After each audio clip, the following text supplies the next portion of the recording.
going to show you how to properly use HyperHold Pro. HyperHold Pro is a cream-based polymer sealant, okay? Generally, you're gonna see 3 to 6 months of protection. However, we have seen, results far more than that. But today, we're gonna take you through on how to apply HyperHold Pro, and that way you can get the best results. The preferred method is utilizing a dual action polisher. You can apply it by hand. However, I would caution you because when you apply it by hand, it's not as consistent to spread it, and thicker will not deem better longevity.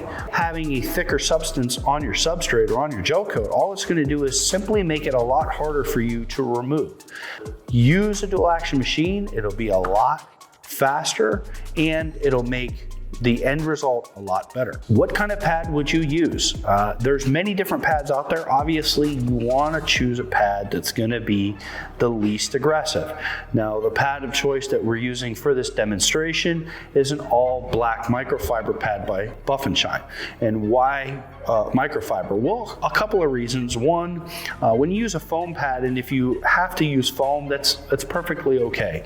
Red foam, black foam, white, which is generally your least aggressive pads. However, what I find and what a lot of you out there will find too is the polymer sealant will actually kind of absorb into the foam, and it's not as consistent. Well, with it being on a microfiber pad, it's gonna not soak into the foam.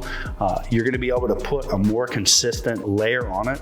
And the beauty of microfiber is if there is no abrasive in it, it's not gonna really cut at all. And this one's an actual super soft microfiber as well. Simply, all I'm gonna do is put 4 pea-sized drops on my microfiber pad, set my speed to 2, just tap it around. Now, this is not a polishing stage, so you don't have to go multiple overlapping stages. Simply just spread it.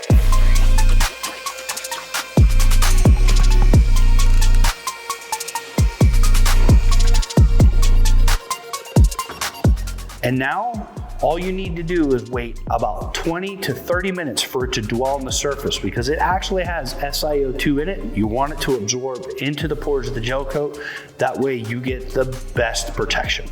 Now that it's sat for about a half an hour, you just simply wipe it off. And what you'll see is it is super easy to wipe off. You'll have a super high gloss. And now your gel coated surface is protected.